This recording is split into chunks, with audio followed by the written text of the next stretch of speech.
You don't own this water.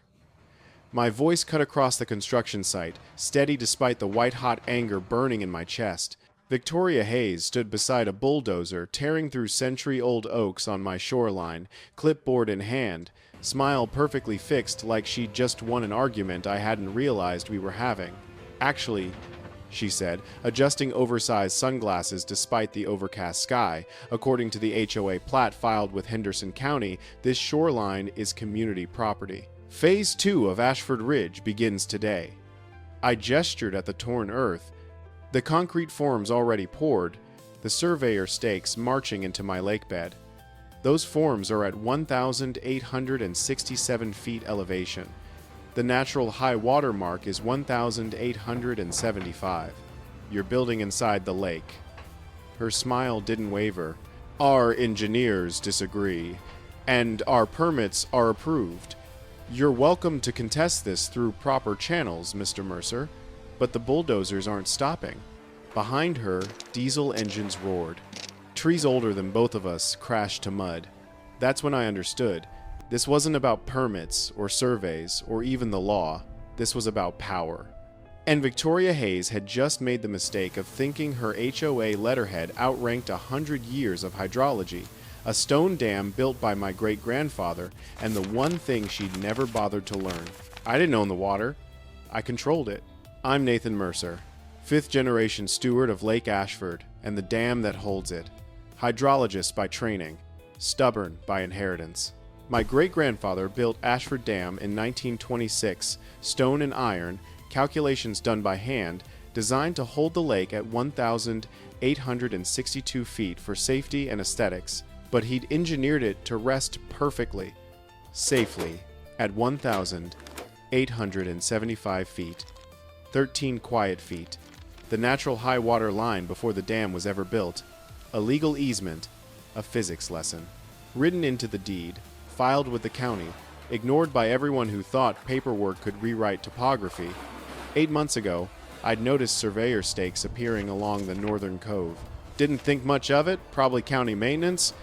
Then came the HOA newsletter in my mailbox, though I'm not even part of Ashford Ridge. Glossy propaganda. Exciting expansion, the Ashford Lakeside Retreat. Digital renderings of luxury vacation cabins. Sandy beach. Kayak racks. Families toasting marshmallows by my water. One problem. Their entire lakeside retreat sat on the northern cove. My land. My title. My taxes. My lakebed. At first, I thought it was an error. I'm an engineer. I believe in data over drama. But when I pulled the county plat and compared it to my own GPS survey, the boundary between our properties had mysteriously drifted hundreds of feet into my side. Clean, precise. Just enough to claim 40 acres of shoreline, including the gentle slope where my grandfather used to fish for bass before the war. That's not drift. That's fraud. I called the surveyor listed on the HOA documents. Grant and Howell Engineering. PLLC. Voicemail disconnected. Business address vacant. I dug deeper, old habit, when your ancestors were engineers, and your idea of a hobby is auditing public records. The licensed surveyor who'd signed that plat had lost his license 3 years prior, falsifying documents in a zoning dispute over in Asheville. He wasn't even allowed to submit paperwork in North Carolina anymore. Not an error. Fraud. I printed everything. Deed chain back to 1,923. The 1,974 sale records when my great-uncle sold adjacent acreage to pay estate taxes, my most recent GPS survey. Then, I grabbed my Trimble rover, hiked the border, shot new data points every 30 feet. 3 days. 2 blisters, 1 copperhead encounter. By the end, I had centimeter-accurate proof. The HOA's boundary was forged, shifted just enough that most people would never notice. I compiled it into a 38-page report. Timestamps, coordinates, county deeds. My lawyer, James Kellerman, read through it twice before leaning back and muttering, "Well, son, they just drew a line through your living room and called it theirs." We sent cease and desist the next morning. Certified mail. Signature required. Any further development or encroachment upon Parcel 8 4A 273 shall constitute criminal trespass and civil fraud. The Mercer Trust asserts full ownership of the Lake Ashford bed and shoreline under riparian rights codified in Deed Book 98, page 14. I thought that would be the end. Most sane people fold at sight of legal precision. But Victoria wasn't sane. She was addicted to control. A week later, I was invited, summoned to the HOA board meeting to clarify community concerns. I showed up in jeans, work boots, flannel shirt, still smelling faintly of hydraulic oil. Their boardroom looked like a country club lobby. Mahogany veneer, fake fern, Keurig hissing like it was offended. Victoria sat at the head of the table, hair perfectly sprayed, smile perfectly fake. Beside her, lawyer from Ridgeline Communities, the developer backing her expansion dreams. Around the table, 5 homeowners who just wanted their pool passes and quiet. Mr. Mercer, Victoria began, honey and venom. We understand you're confused about property lines. Our survey shows. I cut her off. Your survey was submitted by a man who lost his license for falsifying county maps. That's not confusion. That's forgery. Room went still. One board member choked on coffee. Victoria blinked, then smiled wider, like a python adjusting its jaw. Those are serious accusations. They're also true. I slid my report across table. You're trespassing. You have until Friday to pull your crews off my land. She didn't even look at it. Instead, she held up her glossy plat to the board like scripture. This, she declared, is the community's lake. It's in our name, our development plan, our marketing materials. Mr. Mercer's claims are unfounded. He's simply unwilling to cooperate. Tone had smug finality of someone used to getting her way. Homeowners clapped politely, unsure whether applauding logic or lunacy. After meeting, I overheard her whisper to her lawyer, he's just some hermit up the hill. By the time he sues, we'll have it built. And that's when I understood her strategy. Delay. Deny. Develop. She didn't care about being right. She cared about being first. Once land was altered, once cabins were up, it would take years of litigation to undo. No judge would order demolition of multi-million-dollar community assets. She was gambling. I didn't have stomach or resources to fight. That was her mistake. Within a week, bulldozers appeared at the cove, tore through old oaks my grandfather planted in 1947, flattened the slope like another line item on a spreadsheet. I filmed everything. Date, time, GPS overlay. Called the sheriff. Deputy Morgan showed up 20 minutes later, scratching his head. Looked at my survey. Then HOA's flashy one, back at me. Sir, this looks like civil dispute. Not really something I can arrest anyone for. Law enforcement code for good luck in court, Victoria smiled. That brittle, sun-damaged smile.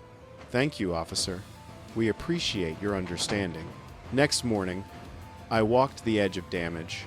40 acres of churned soil, broken roots, shattered history. Air smelled like diesel and arrogance. That night, I sat in my study surrounded by a century of blueprints and leather-bound ledgers from the Mercer family archives. My great-grandfather Thomas had designed Ashford Dam himself in 1926. His notes were obsessive, handwritten calculations, contour sketches, rainfall records, diary entries. That's when I decided I wasn't just going to fight her with lawyers, I was going to fight her with physics. But before I found the blueprint for correction, I needed to understand what I was truly up against. And the deeper I dug, the more I realized Victoria Hayes wasn't just an entitled HOA president, she was the front for something bigger. Roar of diesel engines became my morning alarm. I used to wake to loons gliding over still water. Now, backhoes and nail guns. Within a month, the Northern Cove looked like a developer's fever dream. Gravel trucks rumbled through my access road. Temporary power lines hung like cobwebs. The HOA had officially broken ground on my soil. Sign went up first. The Ridgeline Cabins, Phase 2 of Ashford Ridge. Slick bronze billboard featuring happy families clinking wine glasses by lakeside fire pit. I couldn't decide whether to laugh or vomit. Beneath marketing gloss, dirt told different story. Illegally disturbed wetlands, mangled roots, tire ruts deep enough to swallow a kayak. Victoria was there every morning, perched in white golf cart like a commander inspecting front lines. Her Escalade sat idling behind her engine running because apparently turning it off was beneath her. She'd point, gesture, occasionally hold court with contractors, clipboard in hand. Every few days I'd catch her turning to glare up at my lodge. That glare was pure challenge. I didn't wave, just lifted my camera. From my porch, I filmed everything. Date-stamped, geotagged, archived. Small army of subcontractors moved with stunning speed. Foundations poured, walls craned into place, prefab cabins arriving on flatbeds like boxes stacked side by side. Within 10 weeks, 127 of them, cookie-cutter luxury retreats lined up like teeth along stolen shoreline. Not shacks, high-end vacation rentals, HVAC units, septic tanks, decks overlooking lake I owned. By my estimate, $14 million in unpermitted construction. I didn't interfere. Not yet. I watched, documented, planned. One evening, flipping through great-grandfather's dam journals, I came across weathered blueprint labeled Flow Regulation Upper Spillway Gate. Underneath, he'd written in neat cursive, maintain operating elevation at 1,862 feet for safety and aesthetics. Structural capacity confirmed at natural high water line, 1,875 feet. 13 feet variance. Words might as well have been written in gold. You see, 1,875 feet wasn't arbitrary. It was natural topography of the valley, point at which the lake, left unchecked, would fill to its true shoreline. Every cabin the HOA built sat between 1,863 and 1,874 feet elevation inside the lake bed. They hadn't built next to water, they'd built in it. And thanks to my ancestors' meticulous engineering, I had every legal right to raise that water to its natural mark, so long as I followed dam maintenance protocol. Before I acted, I made sure every bolt still turned. At dawn, I hiked to the dam, Ashford Dam, named for the town it protected, built into the cliff face like a promise carved in stone. Air in dry gallery was cool, smelled of limestone and machine oil. Two massive iron wheel valves sat on either side of tunnel, connected to sluice gates controlling outflow. Each wheel, tall as my shoulders, spokes worn smooth from century of hands.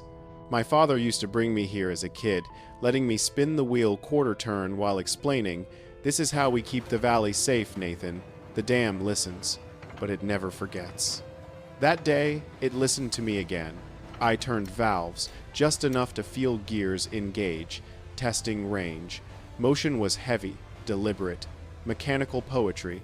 When indicators settled back at closed, I knew systems still worked flawlessly. Meanwhile, above ground, HOA's fantasy world was expanding. Victoria had begun advertising cabins online. Lake Ashford luxury cabins experience nature elevated. I nearly choked. Nature elevated. Yes, right up to 1,875 feet, where I planned to let gravity do its work. But I wasn't reckless. Before moving a drop of water, I needed position legally unassailable.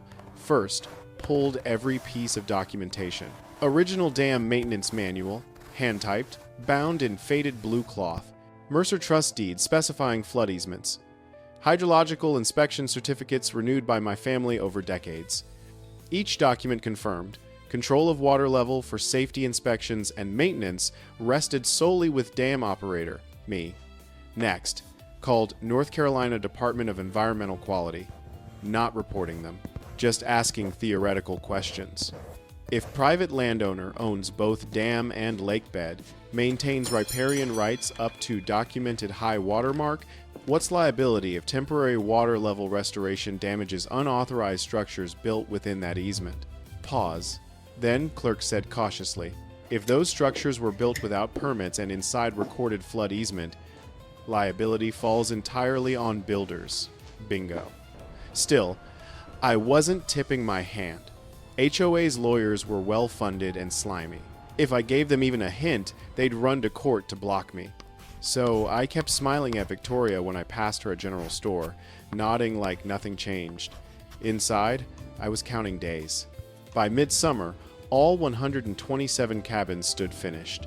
Power, plumbing, satellite dishes, potted ferns on porches, board members hosted open house parties, taking selfies by water.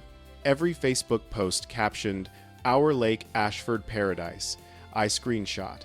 Evidence. One humid afternoon, I stood on bluff with binoculars watching ribbon-cutting ceremony at Main Pier, Victoria in her element. Microphone in hand. HOA logo behind her. "This," she declared, "is the crown jewel of our community, the lake that brings us together." I almost laughed. Could see it in her face. Smug certainty of someone who thought paperwork could rewrite physics. Crowd cheered. Champagne popped. Mayor's assistant snapped photos for local paper. I just whispered, "Enjoy it while it lasts." That evening, I drafted letter with James, my lawyer. Short, professional, impossible to ignore. To the Ashford Ridge Homeowners Association, this notice serves as formal communication from Ashford Dam operations. In accordance with dam safety regulations and riparian maintenance rights established in Deed Book 98, the lake will be restored to its documented high water elevation of 1,875 feet for routine inspection. All property owners are advised to remove movable property from designated flood easement zone by 9 a.m. 48 hours from receipt of this notice, sent certified mail to HOA office and directly to Victoria's address. Imagined her signing for it in spotless foyer, rolling eyes, tossing it in trash. Fine. She didn't need to believe me. Gravity didn't care whether she believed. For next 48 hours, barely slept. Checked weather forecast. Rain coming. Perfect. Prepped GoPro cameras to record from multiple angles. One on bluff, one near shoreline, one inside dam gallery. Every lens would capture slow, inevitable correction of nature's balance. As dawn broke on deadline day, mist curled off lake-like breath from sleeping animal. Cabins looked almost peaceful. Lined up along shore, workers still inside. Installing curtains, fluffing pillows. Unaware real inspector was on his way. One who didn't wear badge or carry clipboard. Inspector's name was Gravity, and its report would be thorough. There's a certain calm before you change the course of nature. Not silence, low humming stillness that hangs right before thunderstorm. That's what morning felt like at Lake Ashford. From kitchen window, I could see fog sliding over water. Soft, silver. Cabins, those perfect boxes Victoria called crown jewels, stood like soldiers awaiting inspection. They looked peaceful, even beautiful. If you didn't know, they were built on stolen land and arrogance. I poured black coffee, opened grandfather's maintenance log one last time. Entry from June 1948, underlined twice. Periodic structural test raise to natural elevation for 96 hours. All systems stable. He'd done it himself, 77 years ago. Dam had survived floods, hurricanes, occasional bureaucrat. It would handle this fine. At precisely 8:55 a.m., I drove pickup down to Dam Access Road. Thermos rattling in cup holder. Air smelled like wet pine and iron. Parked beside service gate. Grabbed clipboard. Called County Dispatch. Procedure was everything. Morning. This is Nathan Mercer, registered operator for Ashford Dam. Permit HD 847B. Commencing scheduled maintenance standard slow fill inspection to natural water line. Not emergency. Just noting for record. Dispatcher hesitated. Copy that, Mr. Mercer. How long will test last? 12 to 24 hours, depending on inflow. All downstream channels clear. Understood. Logging it now. Good luck, sir. Perfect. I wanted that timestamp in their logbooks. Proof this was procedure, not vengeance. Though between you and me, line had blurred. Inside Dam's dry gallery, air was cool, thick with scent of old stone and machine grease. Twin cast iron wheels waited like ancient guardians. each connected by drive shafts to sluice gates controlling lake's outflow. Flashlight beam caught polished brass of pressure gauges, still ticking faithfully. I laid hand on North Gate's wheel, cold, rough under palm. Like metal remembered every generation that had turned it. "All right, old friend," I whispered. "Let's remind them who owns the lake." Took nearly 15 minutes of steady cranking before first groan echoed through tunnel. Deep beneath my feet, steel shifted against stone. Vibration through my boots? Sound wasn't violent, patient, powerful, inevitable. Repeated process on South Gate, watching indicator needles move from open toward maintenance position. Each rotation, small act of rebellion. Each creak of metal, century of inheritance, coming alive. Outside, effect was invisible. At first, water's surface didn't boil or rush. It simply slowed. Dam was holding more inflow than releasing. Slowly, almost imperceptibly, lake began to rise. By noon, first inch was measurable. My calibrated gauge rod near shoreline confirmed 1,863 feet, up from 1,862 that morning. Nothing dramatic yet. Even herons still stalked shallows. Unaware hunting ground was about to move uphill. Around 1:30 p.m., I set up spotting scope on promontory behind lodge. Through glass, cabins looked miniature, like toys arranged along bathtub. Workers milling about, finishing touches, maybe wondering why ground felt softer underfoot. Made myself another coffee. Kept watching. By 3 p.m., water had crept another half-foot higher, touched edge of newly rolled sod the HOA had so proudly installed. Few workers noticed, could see them pointing phones out, maybe texting supervisor. Nobody panicked. Why would they? Lakes fluctuate, right? By 3:45 p.m., lowest cabins closest to cove had puddles forming around foundations. Foremen splashed through mud, waving arms. Through scope, I saw panic starting to ripple like wind over grass. And then, right on cue, the Queen arrived. Victoria's white Escalade glided down gravel road like yacht cutting through fog. She stepped out in crisp linen outfit and platform sandals, phone glued to ear, gesturing wildly toward water. Even from half-mile away, I could read body language. Outrage mixed with disbelief. She thought it was mistake. Thought she could fix it with phone call.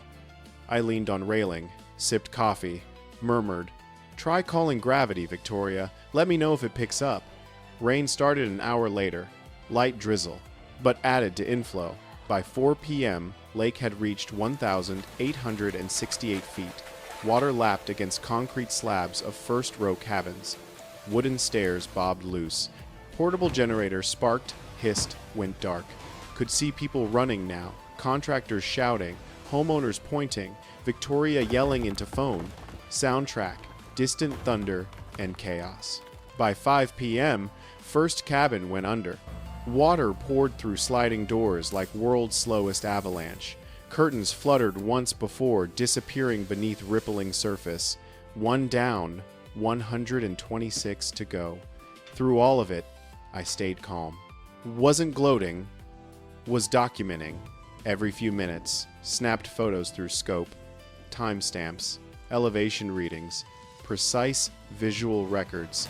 If this went to court, I wanted everything airtight. Around 6:30 p.m., my phone buzzed. Sheriff Morgan. "Mr. Mercer, I'm getting reports of rising water flooding those new cabins." HOA president says you're deliberately causing damage.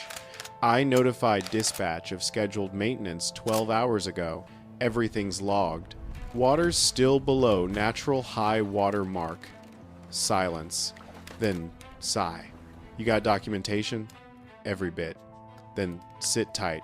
I'll come out and take a look." When he arrived an hour later, cruiser lights reflected off swelling lake. He trudged up to porch, boots muddy, rain dripping off hat. Behind him, Victoria followed like avenging angel with ruined manicure. "He's flooding us," she shrieked. "He's destroying community property. Arrest him! I handed Morgan folder thick enough to make satisfying thunk. Inside, certified mail receipts, dam maintenance log, 1,926 deed showing flood easement, engineering manual highlighting 1,875 feet as safe operational limit. Sheriff, I said, keeping tone calm, I'm performing structural inspection under rights clearly established in county and state law. Those cabins are inside easement zone. I gave 48 hours written notice. They chose to ignore it. He flipped through papers, squinting, turned to Victoria. Did you get this notice? She hesitated. I may have seen something, but it wasn't. It was certified mail. I cut in. Signed for, by you. 9:42 a.m. 2 days ago, Morgan's eyebrow went up. Wind carried distant sound of cracking timber as another cabin wall buckled under slow push of water. Well, ma'am, he said, shifting weight. Looks like this isn't criminal issue, more of civil matter. Nothing I can do here. Victoria's face went scarlet. Civil matter? He's washing away our investment. He tipped hat. Maybe next time, ma'am. Check your elevation before building in flood easement, she sputtered. Spun on heel, shoes sinking into mud. Escalade tires threw up water as she sped off. By nightfall, rain had stopped. But lake held steady at 1,875 feet. Last row of cabins perched just above rest were now islands of wood and panic. Porch lights flickered, went black. Sound of frogs and crickets returned, eerily serene. I stayed awake until midnight, sitting by window, watching reflections of submerged cabins shimmer beneath moonlight. I wasn't proud, wasn't ashamed either, just felt balanced. Like Lake had exhaled after holding its breath too long. When first light of dawn broke, a pair of hawks soared over water, circling lazily. For first time in months, Lake looked the way it was meant to, wide, calm, unchallenged. That morning I wrote one line in journal. Victoria wanted lakefront paradise. Now she's got one right through her living room. Reckoning had officially begun. By sunrise, storm had passed. But aftermath glistened across Lake. Like liquid truth, mist lifting. Beneath it, full extent of Victoria's empire lay waterlogged and defeated. 127 luxury cabins, all perfectly aligned in uniform hubris, now stood half-drowned beneath glassy surface. Reflection was almost poetic, mirror images of arrogance and consequence. Morning light revealed what night had hidden. Decks floated like driftwood. Lounge chairs bobbed at odd angles. Mattresses burst through windows, waterlogged, drifting toward dam. For years, Victoria had sent letters demanding I respect community standards. Now her entire community was dissolving into very water, she tried to claim. But while I stood at window sipping coffee, real waves were forming elsewhere, in inboxes. Phone lines. Emergency meetings. By 9 a.m., my phone buzzing non-stop. Local reporters, homeowners, panicked clerk from Ridgeline Communities. Developer wanted my side of story. I ignored them. For now, there would be time to talk. In front of Judge, at 9:30 a.m., Henderson County pickup rolled up driveway. Out stepped two people in rain gear. One from NC Department of Environmental Quality, other from County Floodplain Administration. Clipboards, cameras, faces that said, "We heard about something big, Mr. Mercer," DEQ inspector began, shaking my hand. "We received multiple reports of unpermitted construction inside riparian buffer. Are we correct assuming that's," he gestured toward drowned cabins, "the situation?" "You're assuming correctly. Built without proper permits inside documented flood easement. I have all paperwork. Next 2 hours. Walked shoreline. Showed them survey markers. Floodplain boundaries. Original 1,926 engineering schematics. Most importantly, certified letter warning HOA to vacate. They photographed everything, nodding. When they reached submerged cabins, one inspector shook his head, muttered, "This is going to be one hell of a report." Meanwhile, down at main gate of Ashford Ridge, chaos erupted. Homeowners gathering, shouting at board, waving phones like torches. Someone live streaming Facebook.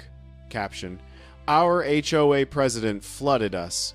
By noon, local news van arrived, red and white truck from Channel 9, antenna raised, camera rolling. Reporters slogged through mud in rain boots, interviewing residents standing knee-deep in mess. Victoria, of course, was there, drenched but still wearing oversized sunglasses like armor, gesturing wildly toward my lodge across water, voice carrying faintly, "He weaponized the dam. He's trying to destroy this community." I smiled.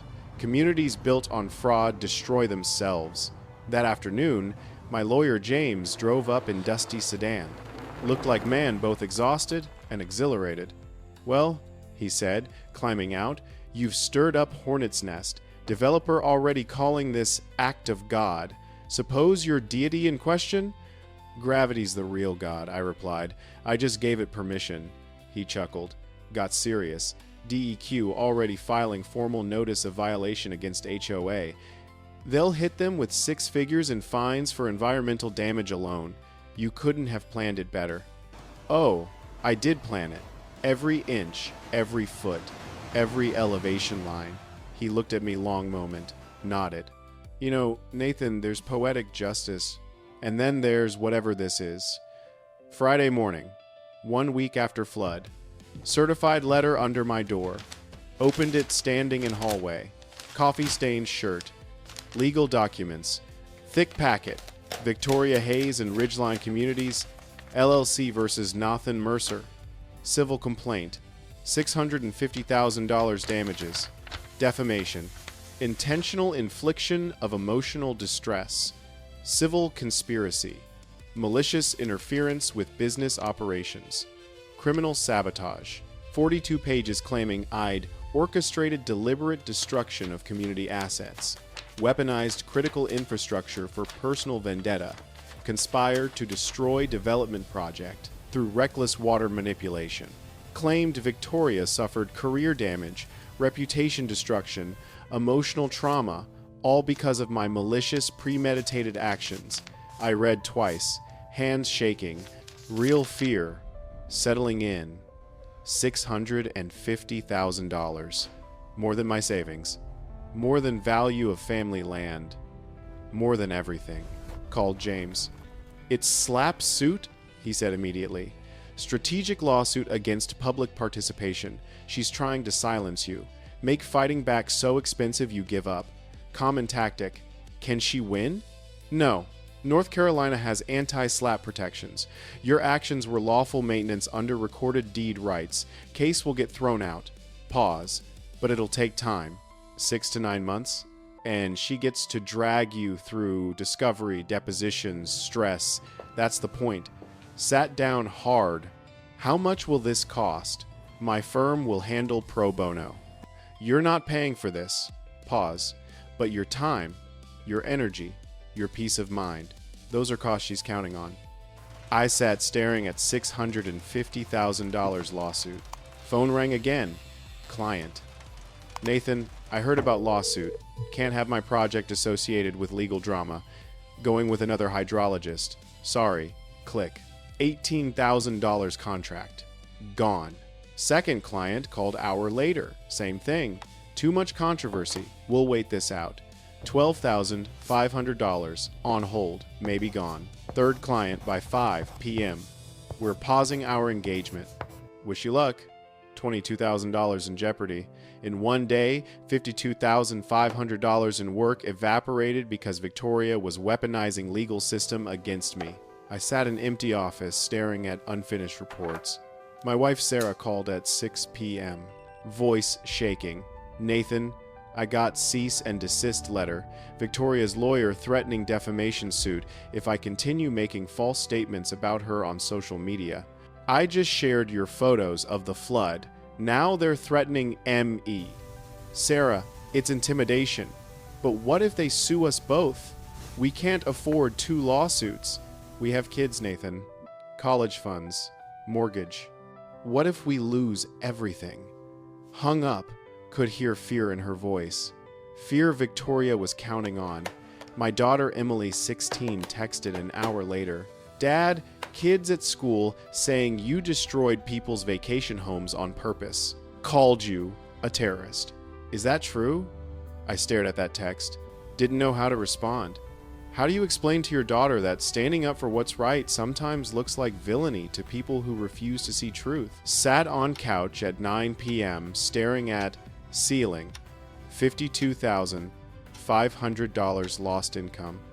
$650,000 lawsuit. Wife terrified. Daughter confused. Victoria weaponizing legal system, media, public opinion. And those 127 cabins still sitting underwater on my lake bed felt like drowning. Phone buzzed. Text from number I didn't recognize. You should have stayed quiet. Now you lose everything. Your land, your family, your name. VH, Victoria. Gloating. I stared at that text. Thought about giving up. Opening gates. Draining lake back down. Apologizing. Making this go away. Thought about 3 more years of Victoria terrorizing county because nobody was brave enough to stand up. Thought about Sarah crying. Emily confused. Next family. Victoria would target when I backed down. And I thought, no, not this time. She wanted to destroy me? Fine. But I was taking her down with me. I opened laptop. Pulled up every piece of evidence we'd gathered. Started writing email to every media outlet in North Carolina. Subject. HOA President's $14. M development built on forged survey. Inside flood zone. Attached documentation. Photos. Financial records. Video footage. Engineering reports. Hit send to 18 news stations. 12 newspapers. 6 investigative journalism websites. If Victoria wanted public war, she'd get one. Phone rang at 11 p.m. James. Nathan, I just saw news tip you sent. That's bold move. Also potentially discovery violation if we're not careful. She's trying to destroy me. I'm not going quietly. Good. Because I got call from Raleigh News and Observer. They want full investigative interview tomorrow. This is going to explode. Let it explode. Hung up. Walked to window. Looked at Victoria's house across valley. Lights on. Could see silhouette pacing. She thought she'd won. Thought lawsuit and threats would break me. She was about to learn. Sometimes when you push people hard enough, they don't break. They push back harder. Wednesday, 7 p.m. Emergency HOA meeting. Ashford Ridge Community Center. Built for 200. Over 250. Crammed inside. Everyone wanted to see what happened when you pulled back curtain on power. At front table, Victoria and 2 board members. Between them, man in expensive suit. Her attorney. Victoria stood to call meeting to order. Everyone saw it. Crimson red blazer. Not maroon, not burgundy aggressive, bold crimson. Perfectly tailored, expensive fabric, draped over shoulders like armor she refused to remove, even indoors. Like she was wearing authority itself. Underneath, black silk blouse with deep V-neck, cut in way that seemed calculated to distract, to keep people slightly off balance while she wielded power. Pencil skirt matched blazer, exactly. Same crimson red, fitted with precision, subtle slit that moved when she walked a podium. And those heels, glossy red, clicking against tile floor like countdown timers, adding unnecessary height, matching both blazer and her lips exactly. Her auburn hair styled in perfect waves, shoulder length, catching overhead lights whenever she turned to address someone. Those lips glossy red, same shade as everything else pressed into thin line as she surveyed room. She looked like power dressed for war, like control wearing designer labels, like someone who'd spent years perfecting image of untouchable authority. We sat front row. Me, Sarah, James, my lawyer, 2 other affected property owners I'd found, united, visible. Sheriff Morgan stood against back wall, plain clothes, off duty, but present. Arms crossed. Watching. Meeting was live streamed. Camera in corner. Red light blinking. Streaming to community website. 963 people watching online. Victoria banged gavel 7 p.m. sharp. Emergency meeting called to order. Certain residents have complaints about HOA management and recent water incident. We welcome constructive dialogue. Said constructive, like weapon. Spent 20 minutes on regular business. Stalling. Finally looked at me. Mr. Mercer, you have floor. I stood. Room went quiet. Walked to front. Laptop remote in hand. Thank you. I'm going to be brief. This is about property rights, fraud, and consequences. First slide. Map with 127 properties highlighted red, all between elevation 1,863 to 1,874 feet. These 127 cabins have one thing in common. Built inside, documented flood easement without permits, on forged survey, on land that doesn't belong to Ashford Ridge HOA. Murmur started. That crimson blazer caught light as Victoria's smile faltered slightly. Next slide. My property. Lake Ashford shoreline. Natural water line marked at 1,875 feet. Cabin foundations at 1,867 feet average. This is the natural high water mark, established 1,926 when Ashford Dam was built. Every structure below this line is inside lake bed. Inside flood easement, clearly marked on county plat since 1926. Next slide. Forged survey document. This is survey HOA used to claim my shoreline as community property, submitted by Grant and Howell Engineering. Problem: lead surveyor lost his license 3 years ago for fraud. Business address vacant. This document is forgery. Pulled up state licensing records showing revoked license. Room getting louder. People angry. Next slide. My certified letter to HOA. Signed receipt by Victoria. I gave 48 hours written notice before dam maintenance inspection. Notice was received, signed for, ignored. Kept voice factual, just evidence. Room erupting now. One homeowner stood. You told us survey was verified. You said we were safe. Another. My cabin's underwater. You said this couldn't happen. Victoria banging gavel. Order. We will have order. Victoria stood, that crimson blazer suddenly looking like battle armor. Voice went dangerously quiet. Before this witch hunt continues, there's something everyone should know about Nathan Mercer. She pulled folder from briefcase.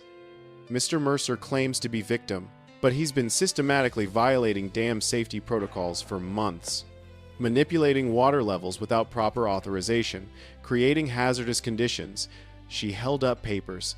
These are documented violations from State Dam Safety Office. Unauthorized water level changes. Failure to maintain proper records.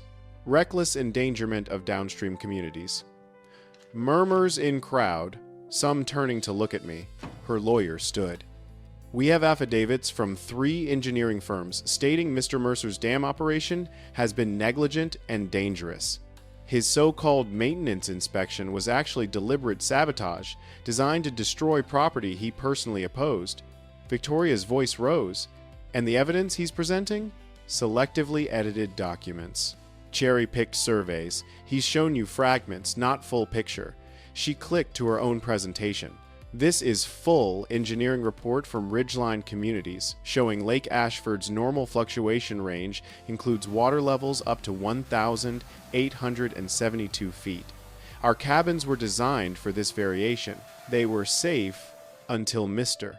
Mercer deliberately raised water beyond normal operational limits. She displayed what looked like official state document with my signature. Ashford Dam, normal operating range, 1,860 to 1,872 feet. Signed, Nathan Mercer, Dam Operator. I felt ice in stomach. I'd never signed that. She'd forged it. Crowd murmuring louder. Some people looking at me with suspicion. Victoria pressed advantage. And these so-called affected property owners? She gestured at couple sitting beside me. They're Nathan's personal friends. This is coordinated attack because he doesn't want development near his property. Pure NIMBYism dressed up as environmental concern. Her lawyer added, "We're prepared to present evidence that Mr. Mercer has financial stake in competing development project. This entire flood was designed to sabotage ridgeline communities and benefit his own business interests." Room went silent. People looked scared, some shifting toward exits. Victoria was winning. I watched my case crumbling, watched people believing her lies, watched my allies' faces going pale. This was it. Breaking point. Moment I lost everything. Sarah grabbed my hand, squeezed, terrified. Victoria's smile returned, that crimson blazer catching light like victory flag. "So I ask you, Ashford Ridge, who's real victim here? HOA president trying to serve community? Or man who weaponized critical infrastructure because he didn't get his way?" She let that hang. Crowd shifting. More people nodding. I'd lost them. Then James stood. Voice calm. "Steady. Miss Hayes, you just made critical mistake." He walked to projector, pulled out USB drive. "You said Mr. Mercer signed a document authorizing operation range up to 1,872 feet. You displayed that signature dated March 2024. He pulled up document on screen. This is form you showed. The 15th of March 2024 date. Then pulled up another document. This is Mr. Mercer's actual dam inspection log. State filed, notarized. Shows on the 15th of March 2024, he was in Raleigh testifying before a legislative committee on dam safety standards. Documented with video evidence, travel receipts, committee transcripts, played video clip, me at podium in Raleigh. Date stamp, the 15th of March 2024, 2 p.m. If Mr. Mercer was in Raleigh, how did he sign document in Henderson County that same afternoon? Victoria's face went white. James continued. "And this signature?" Zoomed in. "Forensic document examiner will testify it's forgery. Pressure points wrong. Pen angle inconsistent. Letter formation doesn't match Mr. Mercer's known signatures." Pulled up 3 comparison documents. Clear differences. And these engineering firms claiming negligence? 2 are subsidiaries of Ridgeline Communities. Third received $75,000 consulting contract from HOA 3 weeks before writing their report. Not independent analysis, paid testimonials. Crowd shifting again, back toward me. And Mr. Mercer's alleged financial stake in competing development? Complete fabrication. He has no business interests in any development projects. He's hydrologist who works on conservation easements and watershed protection, opposite of development. James pulled up tax records, employment history, 0 development connections. Finally, Miss Hayes claims water level Mr. Mercer raised was beyond normal operational limits. Let's see original 1926 engineering manual. Displayed blueprint. Great-grandfather Thomas Mercer's handwriting clear, natural high water line. 1,875 feet. Dam designed to safely contain water at this elevation indefinitely. Water level Mr. Mercer raised lake to 1,875 feet. Exactly what dam was designed for. Not negligence, not sabotage. Textbook maintenance procedure documented in state-approved manual filed with Dam Safety Office since 1926. He played audio recording. Victoria's voice through speaker's message she'd left for Sarah 3 days ago. "Mrs. Mercer, drop your support of Nathan's claims, or I'll make sure you regret it. I have connections in county assessor's office. 1 call and your property taxes triple. You can't afford that. Back off." Room exploded. Victoria trying to speak. "That's taken out of..." "And one more piece of evidence," James said. This is email from Victoria Hayes to Ridgeline Communities CEO dated 6 months ago. From V. Hayes at ashfordridgehoa.org to Morris at ridgelinecommunities.com. Subject: Survey concerns. Rick, I know survey has elevation issues, but we're past point of no return. Marketing already launched. Worst case, we blame dam operator if water rises. His family's old money? No political connections. Easy target. Proceed with phase 2. V. Silence. Deadly silence. Then someone in back shouted, she knew the whole time. Someone else? She planned to blame Nathan from the start. Victoria's lawyer stood, trying to speak. James cut him off. Sheriff Morgan is here tonight because Property Crimes Division has been investigating Victoria Hayes and Ridgeline communities for 6 weeks. They have evidence of systematic fraud, forgery, conspiracy to defraud, and criminal conversion of property. Sheriff Morgan walked to front. Miss Hayes, I need to speak with you now. He wasn't asking. They stepped aside. Couldn't hear words, but could see Victoria's face. Defiance to shock to fear. See Morgan showing documents. Official documents. Then he walked back. Spoke loud enough for room. Victoria Hayes, you're under arrest for criminal trespass, fraud, forgery, conspiracy to commit wire fraud, and extortion. You have right to remain silent. Pulled out handcuffs. Room gasped. Victoria started crying. This is mistake that crimson blazer suddenly looking less like armor, more like costume, more like evidence of arrogance that led to downfall. Morgan put handcuffs on. Firmly, Victoria looked at me. Hate and fear and disbelief. You did this. You ruined me. Voice quiet, steady. No, you did this. I just stopped you. He led her toward door. Crowd parted. We watched Victoria Hayes, HOA president, for 4 years. Woman who'd terrorized county, extorted property, forged documents, fronted for corrupt developer, walked out in handcuffs. That crimson blazer visible, even as door closed. Long silence.